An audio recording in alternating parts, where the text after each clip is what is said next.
வணக்கம். தமிழ் ஆடியோ நாவல்ஸ்.com வழங்கும் அமரர் கல்கியின் சிவகாமியின் சபதம் பாகம் 1 பூகம்பம்.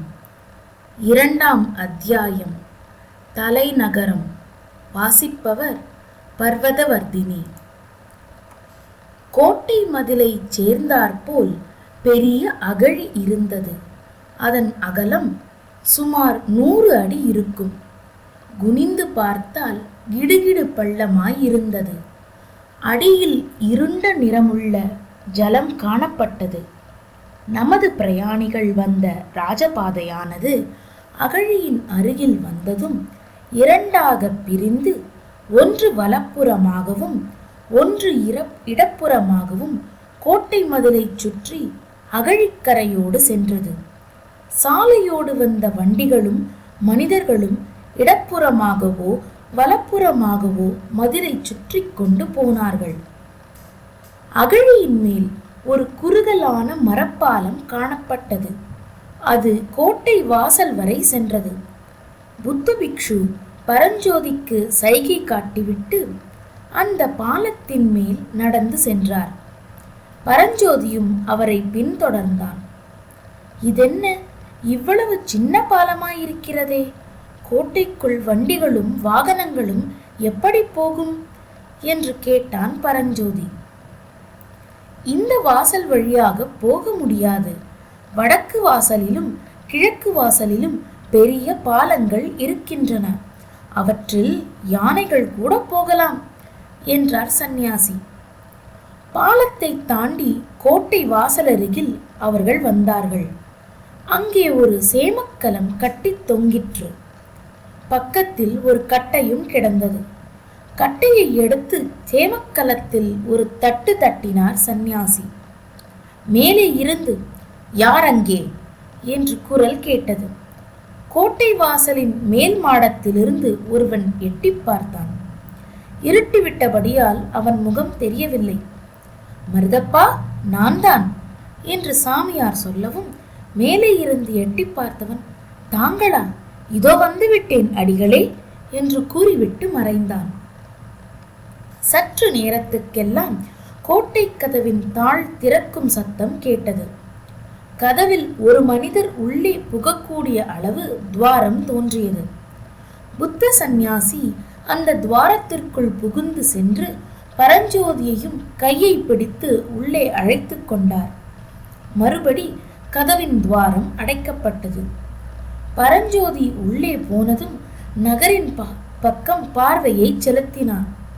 எங்கே பார்த்தாலும் பிரகாசமான தீபங்களால் நகரம் ஒளிமயமாக காணப்பட்டது. ஆயிரக்கணக்கான மனிதர்கள் பேசுவதிலிருந்து உண்டாகும் கல் என்ற ஓசை எழுந்தது. பரஞ்சோதி இதுவரையில் அவ்வளவு பெரிய நகரத்தை பார்த்ததே கிடையாது. எனவே பார்த்தபடி பிரமித்து நின்றான். புத்த சந்நியாசி கதவை திறந்த காவலனை பார்த்து, மருதப்பா, நகரில் ஏன் கலகலப்பு குறைவாயிருக்கிறது? கோட்டை கதவு இதற்குள் ஏன் சாத்தப்பட்டது? ஏதாவது விசேஷம் உண்டா என்று கேட்டார். நன்றாக தெரியவில்லை சுவாமி.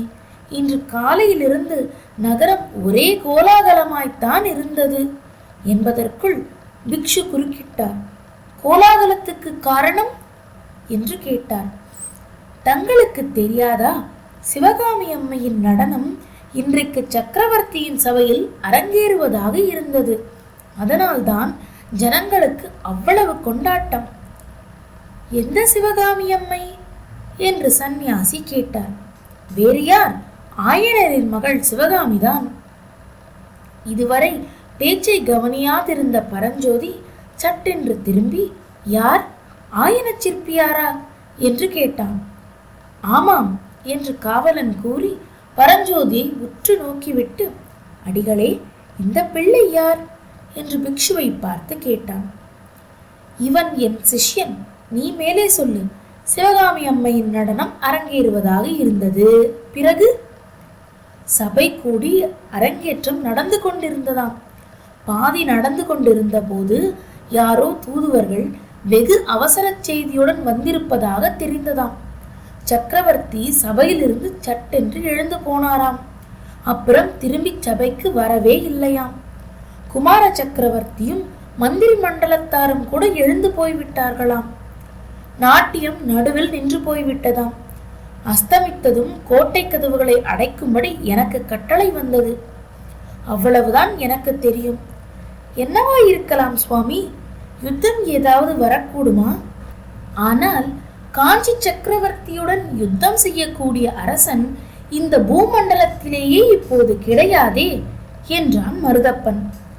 அப்படி சொல்லக்கூடாது மருதப்பா. இன்றைக்கு மணிமகுடம் தரித்து மன்னாதி மன்னர்களாய் இருப்பவர்கள் நாளைக்கு. ஆனால் அதை பற்றியெல்லாம் நாம் ஏன் பேச வேண்டும்? உன் மகன் சௌக்கியமா என்று சந்நியாசி கேட்டார். தங்கள் கிருபை சுவாமி, சௌக்கியமாக இருக்கிறான் என்றான் மருதப்பன். மருதப்பனுடைய மகனை ஒரு சமயம் பாம்பு தீண்டி அவன் உயிர் பிழைப்பதே துர்லபம் என்று தோன்றியது. அச்சமயம் இந்த புத்த பிக்ஷு மணிமந்திர ஔஷதங்களினால் அந்த பிள்ளையை குணப்படுத்தினார். அவரிடம் மருதப்பன் பக்தி கொண்டதற்கு இதுதான் காரணம். என்னால் ஒன்றுமில்லை மருதப்பா, எல்லாம் புத்த பகவானின் கருணை. நான் வருகிறேன் என்று சொல்லிவிட்டு மேலே பிக்ஷு நடந்தார். பரஞ்சோதியும் அவருடன் சென்றான். அடிகளே, கோட்டை கதவை சாத்தும்படி கட்டளை பிறந்திருக்கும் போது உங்களை மட்டும் காவலன் எப்படி விட்டான் என்று பரஞ்சோதி கேட்டான். எல்லாம் இந்த காவித் துணியின் மகிமைதான் என்றார் புத்த பிக்ஷு. ஓஹோ, பல்லவ சக்கரவர்த்தியின் ராஜ்யத்தில் காவித் துணிக்கு அவ்வளவு கௌரவமா? ஆனால் சமணர்கள் மட்டும் ஏன்? சமணர்கள் ராஜரீக விஷயங்களில் தலையிட்டார்கள். நாங்கள் அந்த வழிக்கே போவதில்லை. ராஜவம்சத்தினரின் முகத்தை கூட பார்ப்பதில்லை என்று வைத்துக் கொண்டிருக்கிறோம். போகட்டும், உன்னுடைய உத்தேசம் என்ன? என்னுடன் பௌத்த விஹாரத்துக்கு வரப்போகிறாயா? இல்லை சுவாமி, நாவுக்கரசர் மடத்துக்கே போய்விடுகிறேன். வேறு எங்கேயும் தங்க வேண்டாம் என்று என் தாயாரின் கட்டளை. அப்படியானால் இந்த இடத்தில் நாம் பிரிய வேண்டியதுதான். போய் வருகிறாயா தம்பி? சுவாமி, நாவுக்கரசர் மடம் எங்கே இருக்கிறது? எப்படி போக வேண்டும் என்று பரஞ்சோதி கேட்டான். ஏகாம்பரேஸ்வரர் கோயிலுக்கு பக்கத்தில் இருக்கிறது. அதோ பார் கோவில் விமானத்தை. பரஞ்சோதி பார்த்தான். வெகு தூரத்துக்கு வெகு தூரம் பரவியிருந்த அந்த விசாலமான நகரில் எங்கே பார்த்தாலும் விமானங்கள் தெரிந்தன. இந்த வரலாறு நிகழ்ந்த காலத்தில், அதாவது ஏறக்குறைய 1320 ஆண்டுகளுக்கு முன்னர், சிவகாமியின் சபதம் எழுதப்பட்ட ஆண்டு 1946. தமிழகத்து கோயில்களின் முன்வாசல் கோபுரங்கள் இப்போது இருப்பது போல் உயரமாக அமைந்திருக்கவில்லை. கோயில் கர்ப்ப கிரகத்துக்கு மேலேதான் விமானங்கள் அமைப்பது வழக்கம். இவையும் அவ்வளவு உயரமாக இருப்பதில்லை. மேலும் சிவன் கோயில் விமானங்கள், சமண பள்ளிகளின் விமானங்கள், அரண்மனை விமானங்கள் எல்லாம் ஏறக்குறைய ஒரே மாதிரியாக இருக்கும். எங்கே பார்த்தாலும் விமானமயமாக காணப்படுகிறதே, நீங்கள் எதை சொல்கிறீர்கள் என்று பரஞ்சோதி கேட்டான். இங்கிருந்து அடையாளம் சொல்லுவது கஷ்டம். இந்த வீதியோடு நேரே போ. ஏகம்பர் கோயிலுக்கு வழி அங்கங்கே விசாரித்து தெரிந்து கொள்ளலாம். கோயில் சந்நிதியில் வாகீசர் மடம் இருக்கிறது. ஜாக்கிரதை தம்பி, காலம் விபரீதமாகிக் கொண்டு வருகிறது என்று சொல்லிக்கொண்டே புத்த பிக்ஷு அங்கிருந்து பிரிந்த வேறொரு வீதி வழியாக சென்றார். வாலிப பிரயாணி நேரே பிக்ஷு காட்டிய திக்கை நோக்கி சென்றான். அக்காலத்தில் தென்தேசத்திலேயே மிகவும் பிரசித்தி பெற்று விளங்கியது காஞ்சி மாநகரம். அந்நகரின் வீதி ஒவ்வொன்றுமே தேரோடும் வீதியைப் போல் விசாலமாக அமைந்திருந்தது. வீடுகள் எல்லாம் மாளிகைகளாகவே இருந்தன. ஆங்காங்கே கல்லாலான தூண்களின் மேல் விசாலமான அகல்களில் தூங்கா விளக்குகள் சுடர்விட்டு பிரகாசித்துக் கொண்டிருந்தன.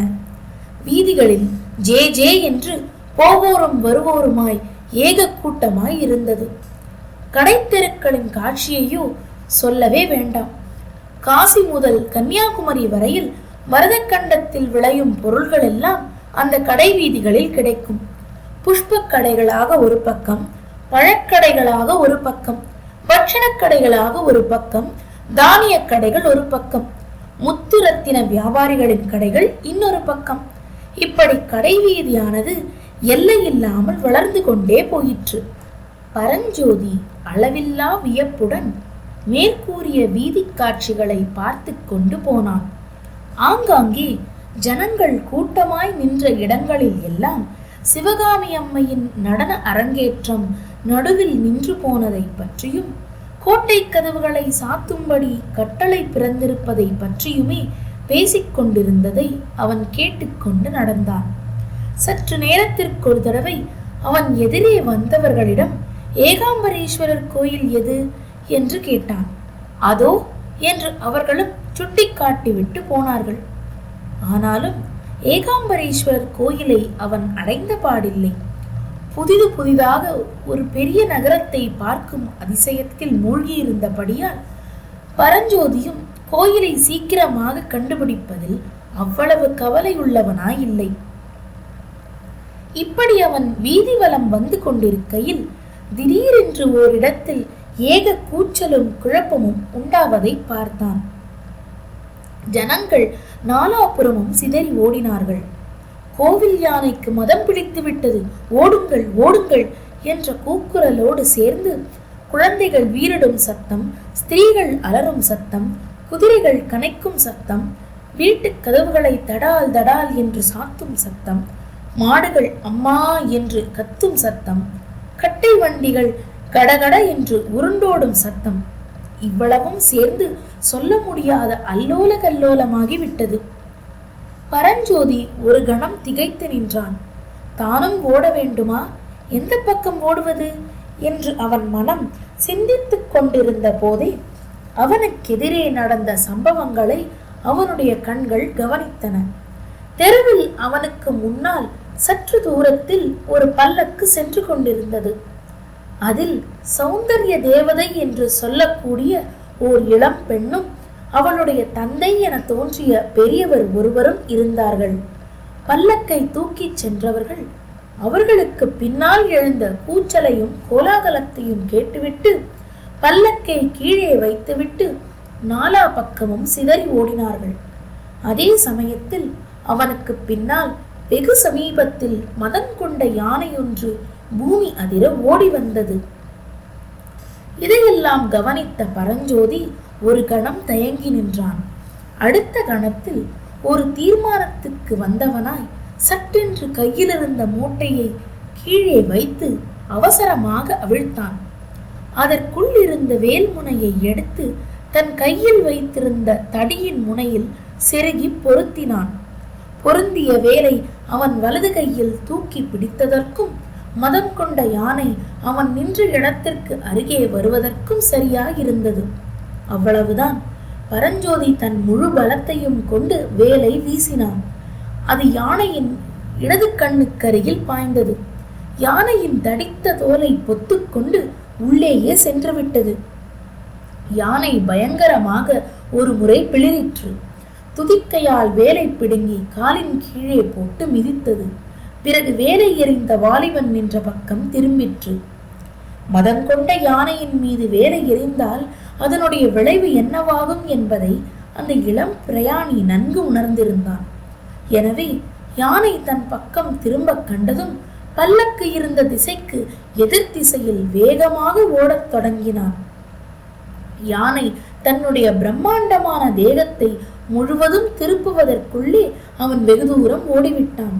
ஓடிய வண்ணமே திரும்பி பார்த்தபோது யானை வீறிட்டு கொண்டு தன்னை நோக்கி விரைந்து வருவதை கண்டான். உடனே அங்கே காணப்பட்ட ஒரு சந்தில் திரும்பி ஓடத் தொடங்கினான். சற்று நேரம் திரும்பி பார்க்காமல் ஓடிய பிறகு மறுபடியும் ஒரு விசாலமான பெரிய வீதியில் தான் வந்திருப்பதை கண்டான். தனக்கு எதிரே 5-6 யானைகள் மாவுத்தர்களால் ஏவப்பட்டு விரைவாக வந்து கொண்டிருப்பதை பார்த்து தெருவின் ஓரத்தில் ஒதுங்கினான். மத யானையை கட்டுக்கு உட்படுத்தி அழைத்துச் செல்வதற்காகவே இந்த யானைகள் போகின்றன என்பதை ஊகித்துணர்ந்ததும் ஓடுவதை நிறுத்தி மெதுவாக நடக்கலானான். பரஞ்சோதிக்கு அப்போதுதான் தன் தேகநிலை பற்றிய நினைவு வந்தது. அவனுடைய நெஞ்சு படபட என்று அடித்துக் கொண்டிருந்தது. உடம்பெல்லாம் வியர்வையினால் சொட்ட நனைந்து போயிருந்தது. ஏற்கனவே நாளெல்லாம் வழி நடந்ததனால் பரஞ்சோதி களைத்து போயிருந்தான். இப்போது அதிவேகமாக ஓடி வந்ததனால் அவனுடைய களைப்பு மிகுதியாயிருந்தது. கால்கள் தளர்ந்து தடுமாறின. உள்ளத்தில் ஏற்பட்ட கிளர்ச்சியினாலும் பரபரப்பினாலும் தேகம் நடுங்கிற்று. சற்று உட்கார்ந்து இளைப்பாராமல் மேலே நடக்க முடியாது என்று தோன்றியது. வீதி ஓரத்தில் காணப்பட்ட சுமை தாங்கி அருகில் சென்று அதன் மேல் உட்கார்ந்தான். வானத்தில் பூரண சந்திரன் பிரகாசித்துக் கொண்டிருந்தது. இளந்தென்றல் மெல்ல மெல்ல வந்து களைத்து போயிருந்த அவனுடைய தேகத்தின் மீது வீசி இளைப்பாற்றியது. உடம்பின் களைப்பு நீங்க நீங்க உள்ளம் சிந்தனை செய்ய தொடங்கியது. நாம் வந்த காரியம் என்ன, செய்த காரியம் என்ன என்று எண்ணிய போது பரஞ்சோதிக்கே வியப்பாயிருந்தது. அந்த மத யானையின் மேல் வேலை எரியும்படியாக அந்த சமயம் தனக்கு தோன்றிய காரணம் என்ன? அதனிடம் சிக்கிக் கொண்டிருந்தால் தன்னுடைய கதி என்னவாகி இருக்கும்? தன்னிடம் உயிரையே வைத்திருக்கும் தன் அருமை அன்னையை மறுபடியும் பார்க்க முடியாமலே போயிருக்கும் அல்லவா? சிவிகையில் வீற்றிருந்த இளம் பெண்ணின் முகமும் பெரியவரின் முகமும் பரஞ்சோதியின் மனக்கண் முன்பு தோன்றின. ஆம், மத யானையினால் அவர்களுக்கு ஆபத்து வராமல் இருக்கும் பொருட்டே அந்த சமயம் அவன் வேலை எடுத்து வீசினான். அவர் யாராயிருக்கலாம்? ஒருவேளை அரங்கேற்றம் தடைப்பட்டது குறித்து பேசிக் கொண்டிருந்தார்களே, அந்த சிவகாமி அம்மைதானோ அந்த இளம்பெண்? பெரியவர் அவளுடைய தந்தை ஆயனராயிருக்குமோ? இவ்விதம் சிந்தித்த வண்ணமாய் பரஞ்சோதி சுமை தாங்கியின் மேடை மீது சாய்ந்தான். அவனை அறியாமல் அவனுடைய கண்ணிமைகள் மூடிக்கொண்டன. நித்ராதேவி தன் மிருதுவான மந்திர கரங்களினால் அவனை தழுவலானாள். இத்துடன் 2ஆம் அத்தியாயம் நிறைவடைந்தது. நன்றி நேயர்களே. மீண்டும் அடுத்த அத்தியாயத்தில் சந்திப்போம். வணக்கம்.